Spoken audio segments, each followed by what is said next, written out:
नमस्कार दोस्तों, कैसे हैं आप सभी। उम्मीद करता हूँ सब अच्छे होंगे।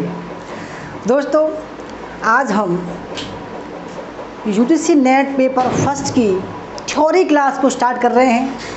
ठीक है, बहुत शानदार तरीके से मैं आपको समझाऊंगा चित्र सहित, क्योंकि देखो कहते हैं कि इंसान को चित्र सहित समझने में बड़ा आनंद आता है, उसको जल्दी कैप्चर करता है इंसान। ठीक है, तो आज मैं नेट हिस्ट्री को पढ़ाता हूँ, इस तरीके से मैं आज से आपको पेपर फर्स्ट का भी पढ़ाऊँगा। ठीक है, और उम्मीद करता हूँ आपको क्लास अच्छी लगेगी। तो दोस्तों, क्लास अच्छी लगे तो लाइक करना, शेयर करना।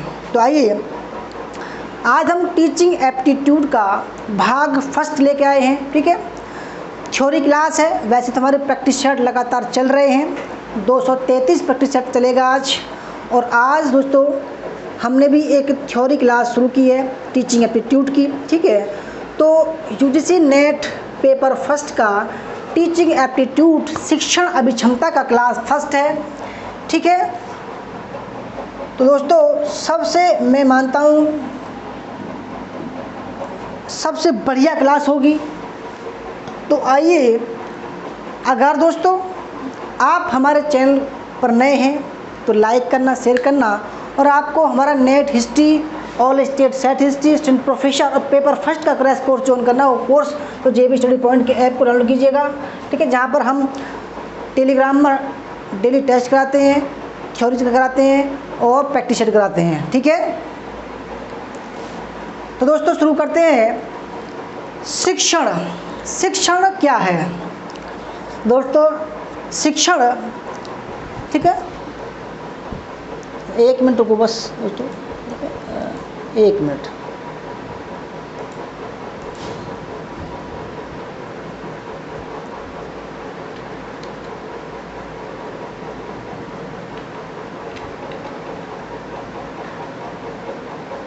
अच्छा, शुरू करते हैं। तो दोस्तों शिक्षण जो है, देखो शिक्षण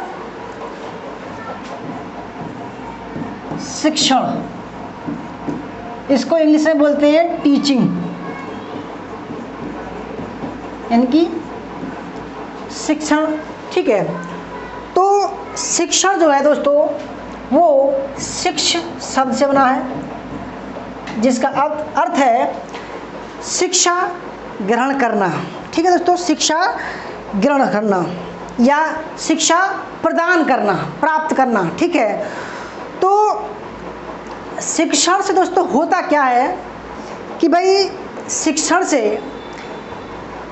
इसके माध्यम से हम अपने संस्कारों का निर्माण करते हैं, देश के नीति निर्माण का निर्माण करते हैं, समाज का निर्माण करते हैं, समाज में घटित होने वाली जो बातें हैं उनको निर्माण करते हैं, अच्छी बातों का निर्माण करते हैं, बुरी बातों का निर्माण करते हैं ज़रूर, बुरी बातों भी करते हैं दोस्तों। ठीक है, क्योंकि उसके मन में जो बात आती है वो ऐसा ही करता है। परंतु दोस्तों जो शिक्षा का उद्देश्य होता है वो होता है चरित्र निर्माण करना। शिक्षा का बता रहा हूँ मैं अभी, शिक्षण नहीं, शिक्षा का उद्देश्य है। ठीक है दोस्तों, शिक्षा हमें इस योग्य बनाती है, जब शिक्षण हम करते हैं, हम कोई शिक्षा प्राप्त करते हैं, तो शिक्षा दोस्तों हमें उस योग्य बनाती है जो हम अपने चारों तरफ समाज में रहते हैं। ठीक है, रहने वाले वातावरण में रहकर अपनी क्षमताओं को विकसित करके, ठीक है, एक समाज के लिए एक नया दिशा प्रदान करते हैं,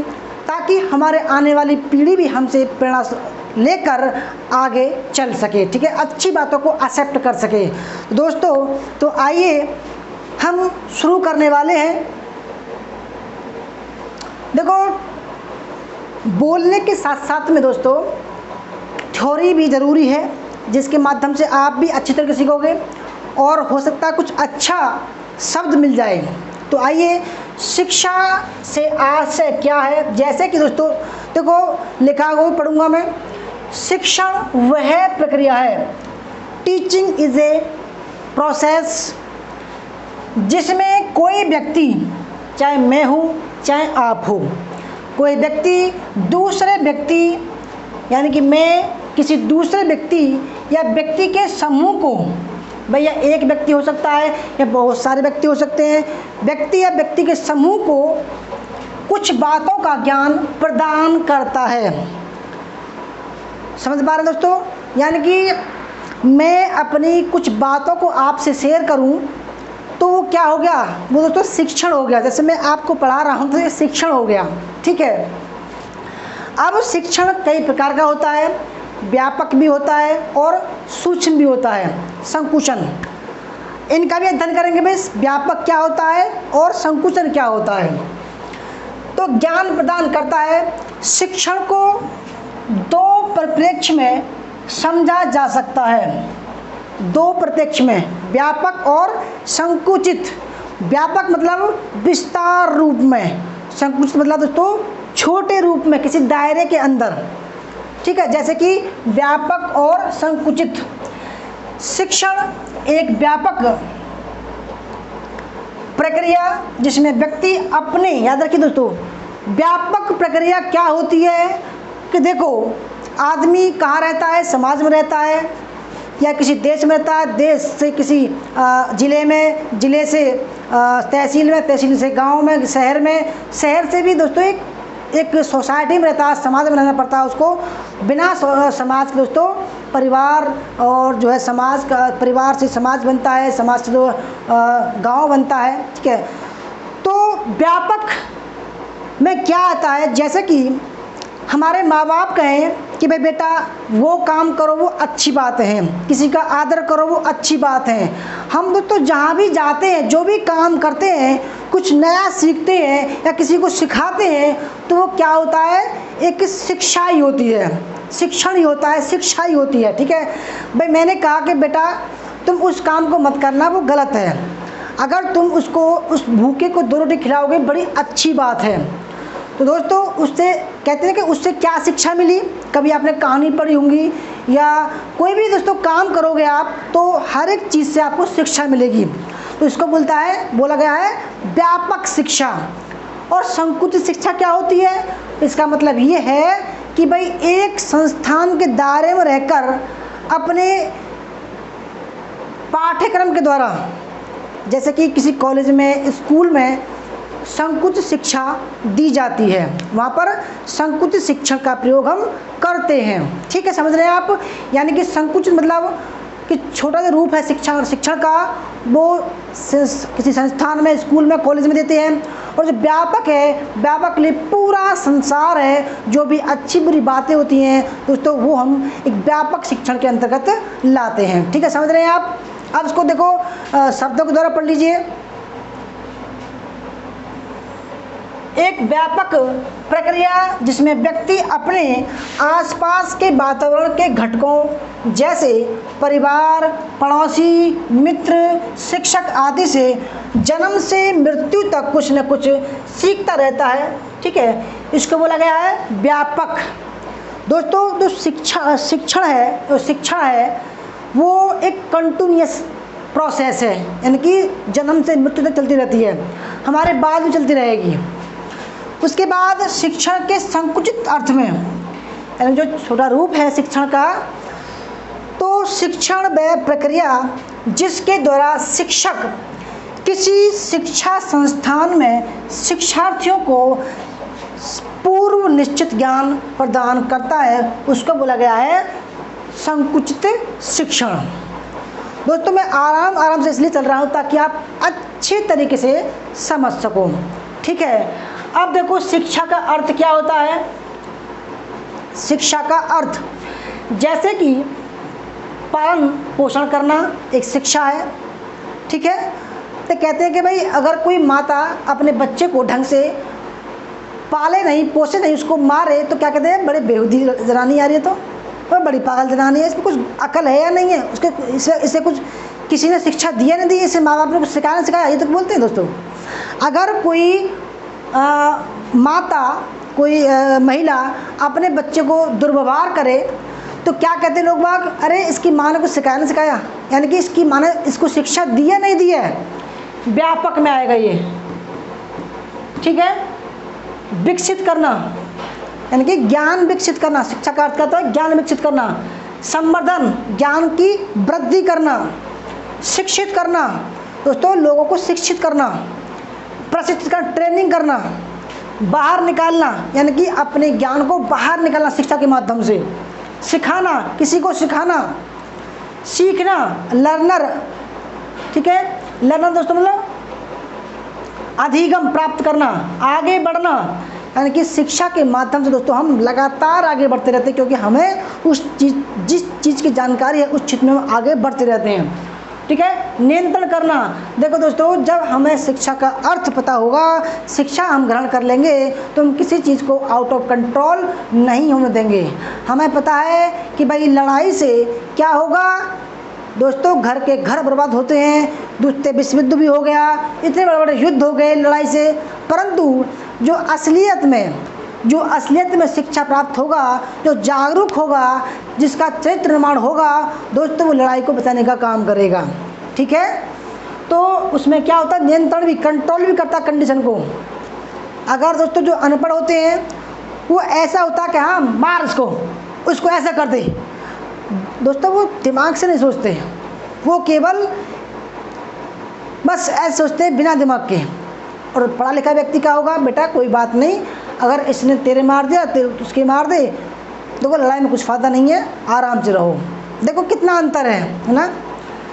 तो अब बात करते हैं शिक्षा और शिक्षण। भाई देखो आपके मन में भी डाउट हो रहा होगा यह शिक्षा क्या है, शिक्षण क्या है। अब इस डाउट को दूर करते हैं, ठीक है।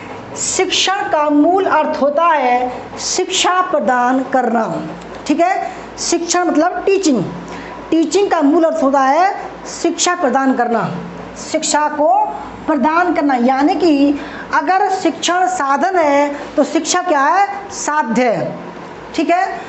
इस शब्द की उत्पत्ति शिक्षा से हुई है, जिसका अर्थ है ज्ञान प्राप्त करना, जिसके माध्यम से हम अपने संस्कारों का निर्माण करते हैं, ठीक है। शिक्षा हमें इस योग्य बनाता है कि हम अपने वातावरण में समायोजित हो, अपनी क्षमताओं, ठीक है, और नीति योग्यताओं का पूर्ण विकास करके अपने परिवार, समाज और राष्ट्र की किसी विशिष्ट क्षेत्र में योगदान कर सकें। दोस्तों अगर आपने देखो ये टीचिंग एक्टिविटी पढ़ा होगा तो कहते हैं भाई शिक्षा किस लिए प्राप्त कर रहे हो, है ना। अगर कोई फॉरेन कंट्री में शिक्षा प्राप्त करके आया है तो लोग बाग उससे आशा करेंगे कि भाई वो जो है हमारे देश में आए और उस शिक्षा का हमारे देश की उन्नति में कुछ योगदान दे उस शिक्षा के माध्यम से, ठीक है। ऐसे कहा गया है।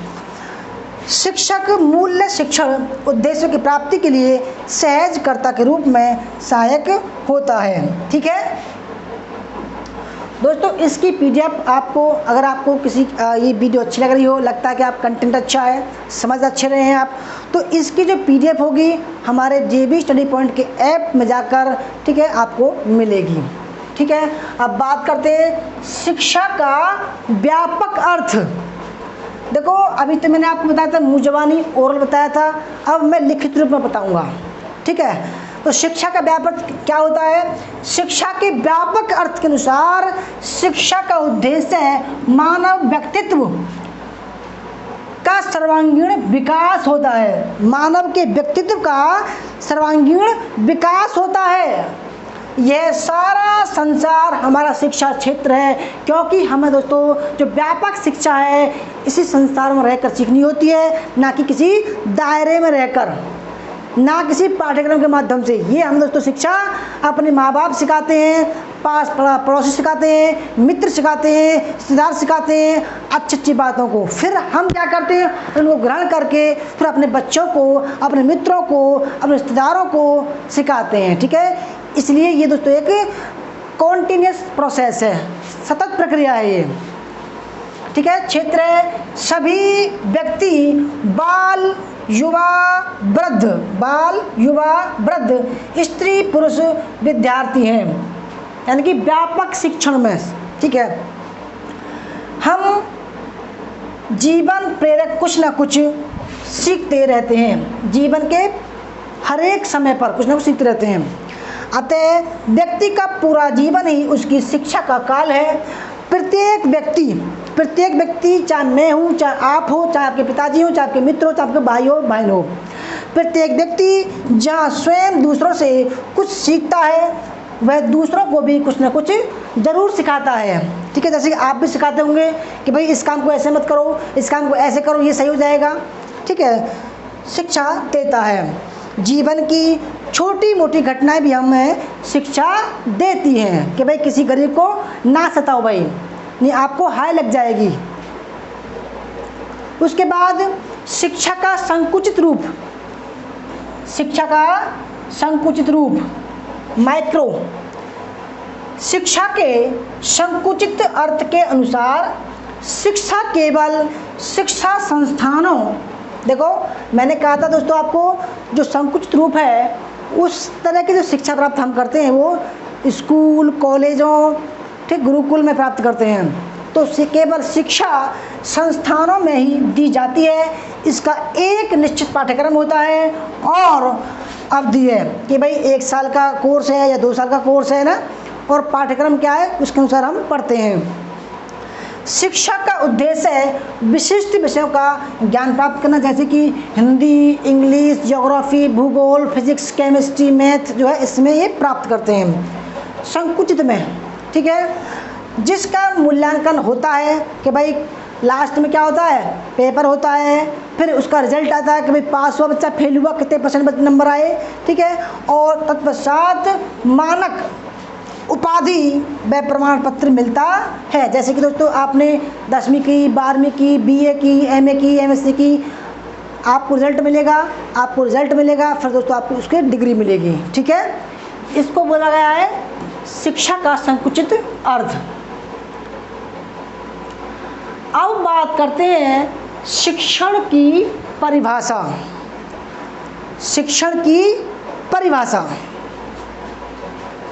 तो कुछ महत्वपूर्ण परिभाषा है। ठीक है, तो उनका भी दोस्तों हम अध्ययन करते हैं, जो महत्वपूर्ण परिभाषा है।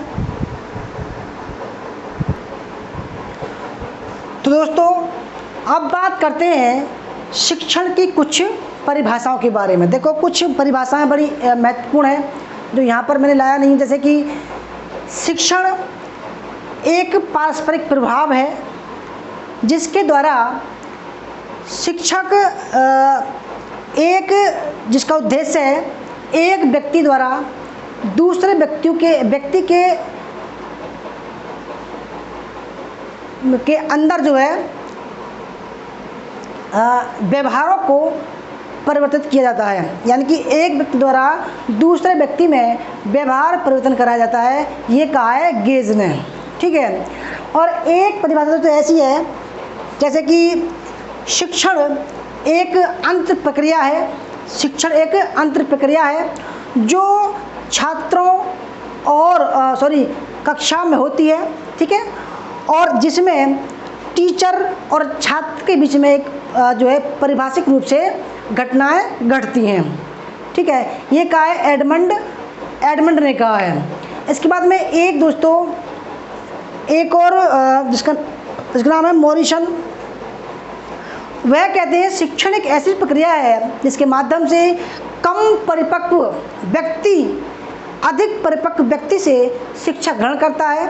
ठीक है, यानी कि एक टीचर जो है वो टीचर एक परिपक्व होगा और जो कम परिपक्व होगा वो छात्र होगा।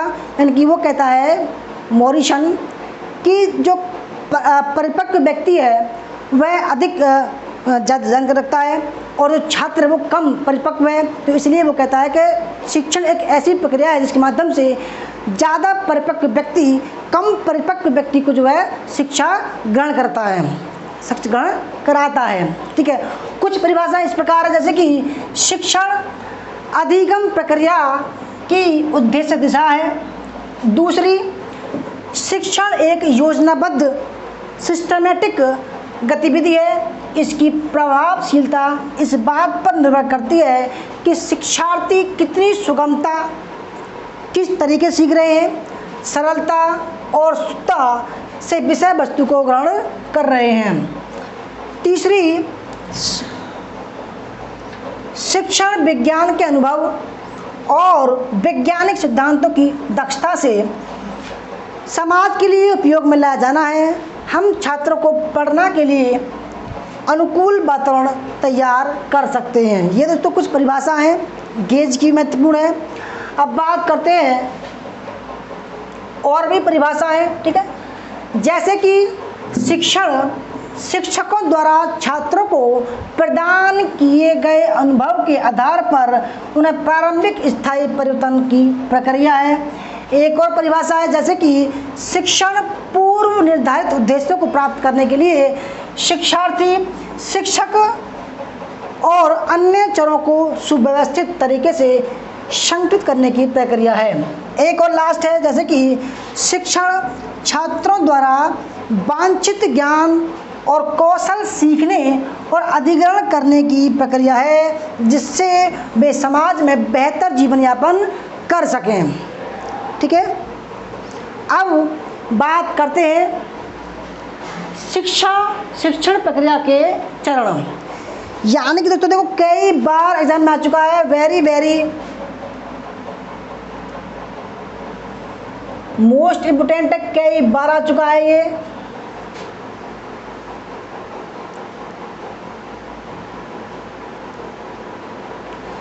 तो देखो ये कई बार आ चुका है, बिल्कुल जो का त्यों आता है। देखो कोई भी टीचर क्लासरूम पता है कि उसे भाई 10वीं पढ़ानी है या 12वीं पढ़ानी है, BA पढ़ाना है, M पढ़ाना है, ठीक है।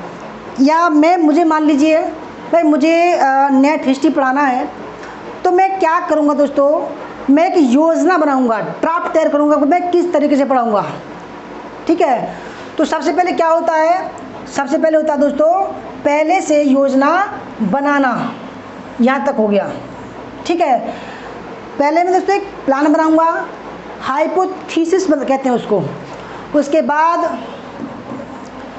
विद्यार्थियों के विशेष संबंधित पूर्व ज्ञान के बारे में जानकारी प्राप्त करना।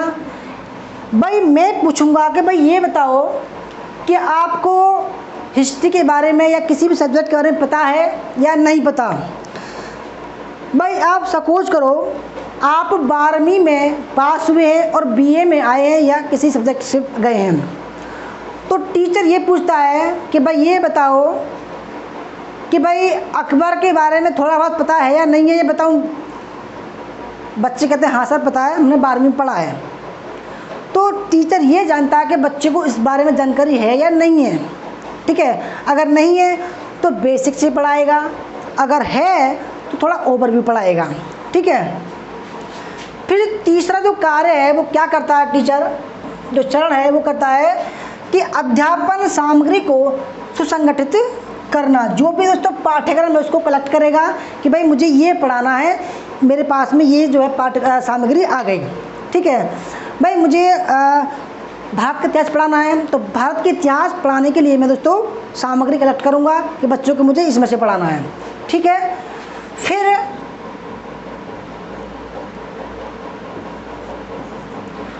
क्या करूँगा दोस्तों, अध्यापन सामग्री को कक्षा में प्रस्तुत करना, यानी कि जो भी मैं सामग्री कलेक्ट करूँगा, जो भी नोट्स वगैरह कलेक्ट करूँगा, उसको मैं अपने जो क्लासरूम में बच्चे होंगे उनके सामने प्रेजेंट करूँगा कि भाई उनके माध्यम से पढ़ाऊँगा ना मैं, है ना। उसके बाद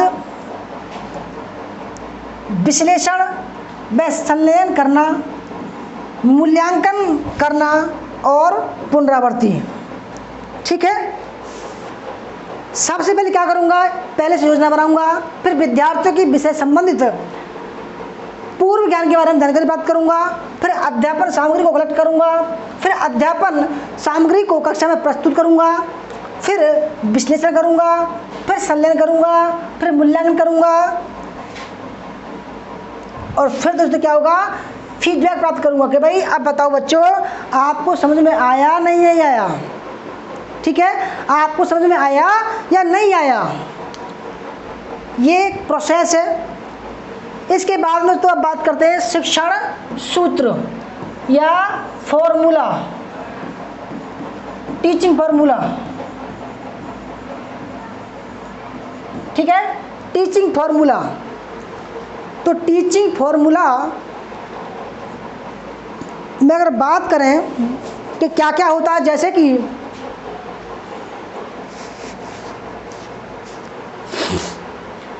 शिक्षा शास्त्रियों द्वारा शिक्षण हेतु कुछ शिक्षा सूत्रों को, ठीक है, सूत्रों का निर्माण किया गया है, जिसे प्रत्येक शिक्षण द्वारा अपनाना चाहिए। यानी कि जो भी शिक्षा शास्त्री हैं उन्होंने कुछ सूत्रों का निर्माण किया है कि भाई अगर टीचर इन सूत्रों के माध्यम से पढ़ाए तो टीचिंग जो है, जो शिक्षण जो है बेहतर हो सकता है। यह शिक्षण सूत्र निम्नलिखित है, जैसे कि दोस्तों याद रखिएगा, जैसे कि सरल से जटिल की ओर, ठीक है, सरल से जटिल की ओर। पहले दोस्तों क्या करेगा टीचर कि बच्चों को जो है थोड़ा लो लेवल से पढ़ाएगा। कहते हैं कि भाई बेसिक से पढ़ाऊंगा। बेसिक का मतलब ये होता है कि सरल पढ़ाऊंगा, फिर धीरे धीरे उसका लेवल हाई करूंगा, सरल से जटिल की ओर। समझ रहे हैं दोस्तों आप? ठीक है, अगर समझ रहे हैं तो यस बोलो आप। उसके बाद क्या होता है कि ज्ञात से अज्ञात की ओर, ठीक है, ज्ञात से अज्ञात की ओर। हमें पता है कि दोस्तों ये हिस्ट्री है, ये केमिस्ट्री है, परंतु हमने उसके बारे में पढ़ा नहीं है। हमें पता है, हमें ज्ञात है कि ये हिस्ट्री की बुक है, ठीक है, टीचर को पता है, उसको ज्ञात है, परंतु बच्चों को क्या सिखाता है? ज्ञात से अज्ञात की ओर। यानी कि जिनको जिस चीज़ की जानकारी बच्चों को नहीं है उसको पढ़ाएगा। ये मार्कर है तो ये बनता कैसे है ये नहीं पता हमें। मुझे पता है ज्ञात है, ये मार्कर है, मुझे ये नहीं पता ये बनता कैसे है, ठीक है।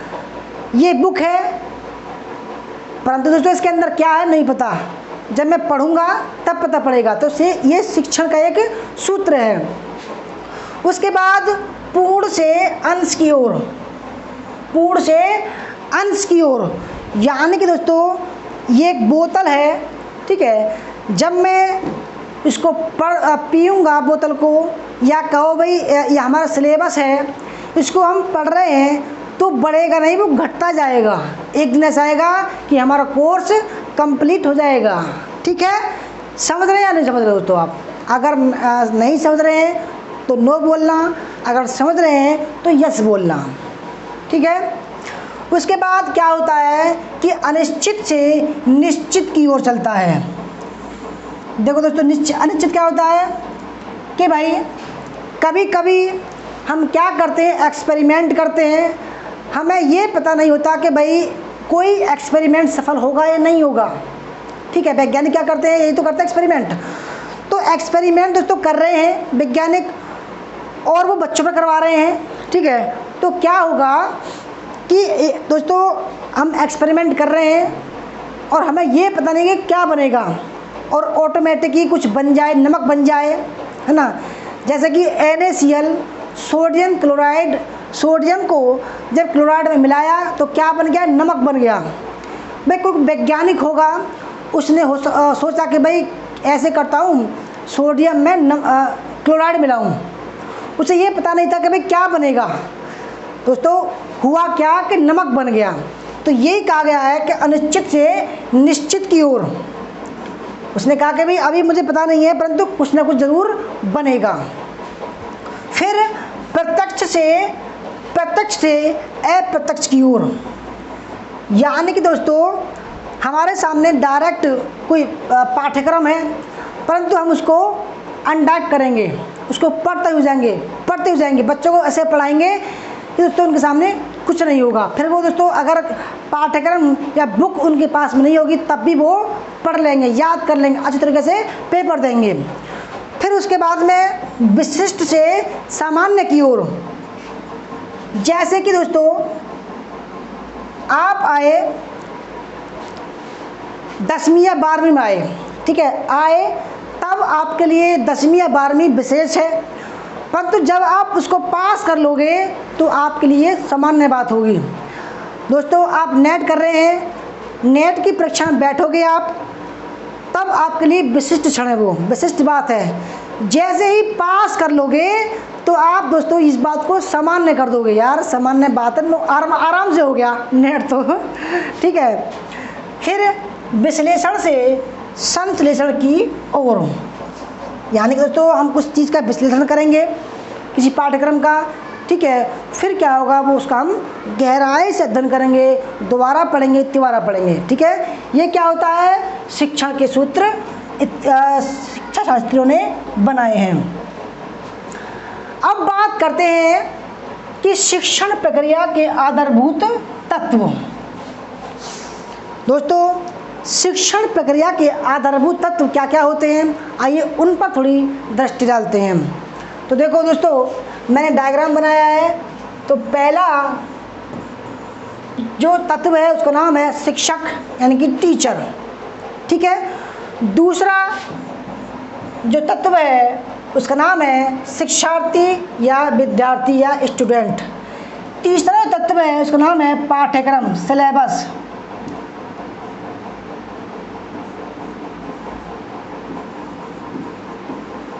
ठीक है, सिलेबस। ये टीचर है, ये स्टूडेंट है, और ये दोस्तों क्या है, हमारा सिलेबस है। जैसे कि आपका नेट हिस्ट्री का 10 यूनिट का सिलेबस है ना। तो इस तरीके से हम दोस्तों इन तीनों को कॉम्बिनेशन करके अपने कोर्स को कवर करते हैं। तो आइए सबसे पहला हम अध्ययन करेंगे शिक्षक का। शिक्षक आपके सामने दोस्तों, ये मैडम जी हैं कोई।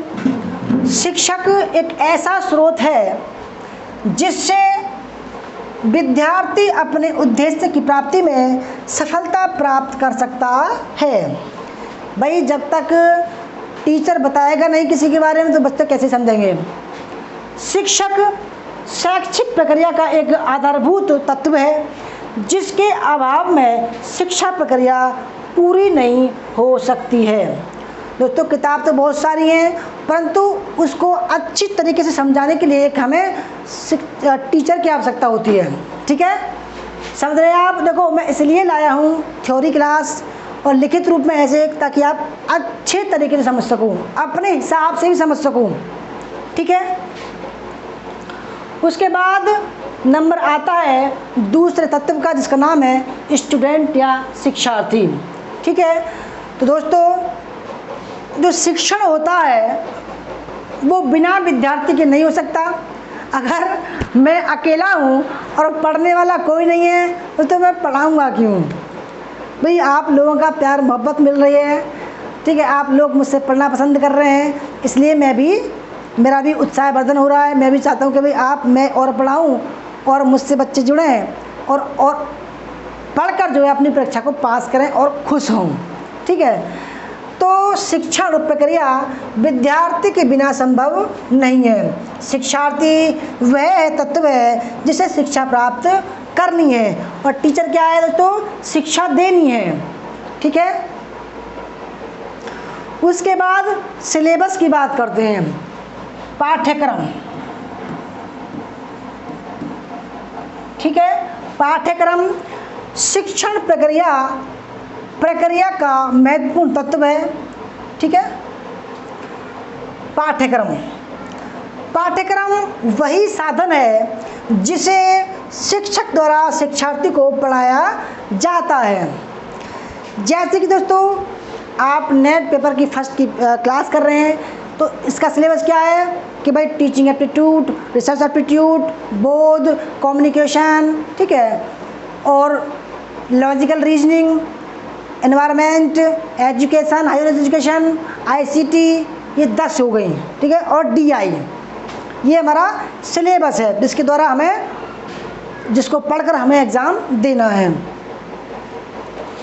अब बात करते हैं शिक्षण के स्तर। तो ये वेरी वेरी मोस्ट इम्पोर्टेंट है, ठीक है। हर एक बार एग्ज़ाम में आता है। शिक्षण स्तर क्या है दोस्तों, आप याद करो कि जब छोटे होंगे 5वीं क्लास में होंगे तब क्या होगा, आपसे कहते होंगे मास्टर के भाई कि चलो ठीक है भाई बच्चों 2 का पढ़ा सुनाओ या 5 का पढ़ा सुनाओ। तो आप क्या करते हो भाई, 2 एकम 2, 2 दूनी 4, 2 तिया 6, 2 चौक 8, 2 पंजे 10। किसी से कहते हो मास्टर कि बेटा चलो तो तुम जो है ABCD सुनाओ, A B ऐसे करते होंगे आप है ना, C D ऐसे करते होंगे। चलो बेटा गिनती सुनाओ, 1 2 3 सुनाओ। तो ये होता है एक लेवल। फिर उसके बाद थोड़े से आप बड़े होते हैं, 8वीं 10वीं में जाते हो, तब ABCD तो आपको आती है, पहाड़े भी आते हैं, परंतु दोस्तों आप इनको समझते हो कि भाई इसका निर्माण कैसे हुआ, हर चीज़ को आप समझते हो। फिर एक लेवल ऐसा आता है आपको दोस्तों याद भी है, समझते भी हैं, फिर उनका आप निर्माण करते हो। तो इसको ही बोला गया है शिक्षण के लेवल। जैसे कि शिक्षण के 3 स्तर हैं दोस्तों, ठीक है, शिक्षण के 3 स्तर हैं, पहला लेवल, दूसरा लेवल और तीसरा लेवल। अगर मैं बात करूं कि सबसे छोटा लेवल कौन सा है, तो कौन सा है, स्मृति स्तर। अगर इससे बड़े की बात करें तो बोध, अब बोध लेवल। और इससे बड़े की बात करें तो चिंतन स्तर, ठीक है। अगर दोस्तों बात करें इस तरीके की तो सबसे पहला है हमारा मेमोरी लेवल यानी कि स्मृति स्तर, दूसरा है अंडरस्टैंडिंग लेवल और तीसरा है रिफ्लेक्टिव लेवल। तो दोस्तों ये कैसे बनते हैं, जैसे कि मैंने कहा कि ये जो है छोटे बच्चों के लिए है, जिसमें ABCD, कै कबूतर खे खरा गे गधा ऐपनार आपेआम ABCD, 2 का पहाड़ा 4 का पहाड़ा 10 का पहाड़ा, इसमें याद करने को दिया जाता है। बच्चे केवल इसमें दोस्तों याद करते हैं, कंठस्थ करते हैं, ना कि दोस्तों वो खुद बनाते हैं, चिंतन नहीं करते। बस 1 2 3 4 5 6, 2 एकम 2, 2 दूनी 4, 2 तिया 6 याद करते हैं, कंठस्थ कराते हैं। उसको बोला है याददाश्त लेवल या मेमोरी लेवल या स्मृति लेवल, ठीक है, ये रिमेंबर लेवल। इसको क्या बोला दोस्तों, मेमोरी लेवल, कि भाई कितनी मेमोरी है बच्चे के अंदर, कितना याद कर सकता है। दूसरा है उससे ऊपर आता है अंडरस्टैंडिंग लेवल, 8वीं 10वीं 12वीं, ठीक है। इसमें क्या होता है दोस्तों, बच्चे को याद करने की ज़रूरत नहीं होती है, ठीक है भाई, ABCD याद करने की ज़रूरत नहीं होती है, नहीं पहाड़े, ना गिनती, ना कै कबूतर खेकरा, क्योंकि दोस्तों अब बच्चा परिपक्व हो चुका है इस लेवल तक, क्योंकि मेमोरी लेवल को वो पार कर चुका है, क्रॉस कर चुका है। तो अब वो चीज़ों को समझने लगता है कि ठीक है भाई, A के बाद में B आएगा, B के बाद में C आएगा, या F के बाद में G आएगा, Z से पहले X आएगा, Y आएगा, उसके बाद पहले Z आएगा, X आएगा, इस तरीके से वो समझता है, ठीक है। इसको बोला गया है अबोध या अंडरस्टैंडिंग लेवल। और इससे ऊपर का जो लेवल है दोस्तों, ये हायर एजुकेशन के लिए है, BA MA, ठीक है। तो उसको बोला गया है रिफ्लेक्टिव या विमर्शी स्तर। याद रखिएगा, अगर चिंतन लेवल नहीं आए तो विमर्शी स्तर आ सकता है। रिफ्लेक्टिव यानी कि दोस्तों ना तो वो ABCD पढ़ता है, ना वो इनको समझता है, परंतु दोस्तों अब वो क्या करता है, वो नई नई चीज़ों का निर्माण करता है, वो हर चीज़ में तर्क करता है, भाई ये कैसे बनी, इसका मतलब क्या है, ठीक है। दोस्तों फॉर्मूला का निर्माण करता है, कुछ एक्ट निर्माण करता है, इन्वेंशन करता है, ठीक है, उसको लगाया है रिफ्लेक्टिव लेवल। याद रखिएगा, ये ऐसे ही आते हैं एग्जाम में। अब इनको थोड़ा सा और विस्तार से अध्ययन करते हैं, जैसे कि स्मृति स्तर, मेमोरी श्रम। दोस्तों ये जो टीचर महोदय हैं, ये बच्चों से पूछ रही हैं कि भाई हाथ उठाओ, किस किस को 2 का पहाड़ा आता है, ठीक है। सबने कहा मैडम हम पे आता है 2 का पहाड़ा। तो सुनाओ बेटा कि 2 एकम 2, 2 दूनी 4, 6, 8, 10, 12, 14, 16, 18, 20 पूरा हो गया। ठीक है, तो ये जो है बच्चे घर से दोस्तों याद करके आए हैं। इन्होंने कहा था कि बेटा ठीक है, कल को होमवर्क है हमारा कि आपको 100 तक की गिनती याद करनी है। तो बच्चे सुनाएंगे कि हाँ मैडम 100 तक की गिनती हमें याद है। ये क्या है, सबसे छोटा लेवल है, मेमोरी लेवल। ठीक है, इसके बाद दोस्तों थोड़ा सा देखो लिखित रूप में देखते हैं इसको, मेमोरी लेवल को। शिक्षण के स्मृति स्तर के मुख्य प्रस्तावक कौन थे? हार्वर्ड थे, ये आ चुका है जंग में। मेमोरी लेवल के जो प्रस्तावक थे वो थे हार्वर्ड। ठीक है, यह शिक्षण अधिगम प्रक्रिया का प्रारंभिक चरण है, सबसे पहला चरण है। यह तथ्यों को कंठस्थ यानी कि याद और अभ्यास करने के लिए प्रेरित करता है। शिक्षण अधिगम प्रक्रिया को उद्दीपन क्षमता मानी जाती है। सीखने की गहनता के प्रति व्यवहार की स्थिरता, पांचवी तथ्य को फिर से अभिज्ञान स्तर तक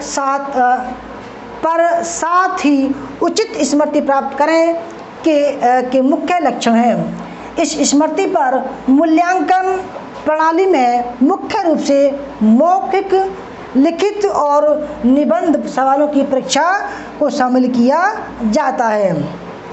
जैसे कि दोस्तों इमला बोल दिया बच्चों को, ठीक है, याद करके आओ भाई इमला बोल दो। ABCD लिखवानी हो या बोलनी हो तो ये आता है मेमोरी लेवल में। उसके बाद अवबोध स्तर, अंडरस्टैंडिंग लेवल, यानी कि दोस्तों इस लेवल तक आते आते बच्चा चीज़ों को समझने लगता है, क्रिटिसाइज करने लगता है।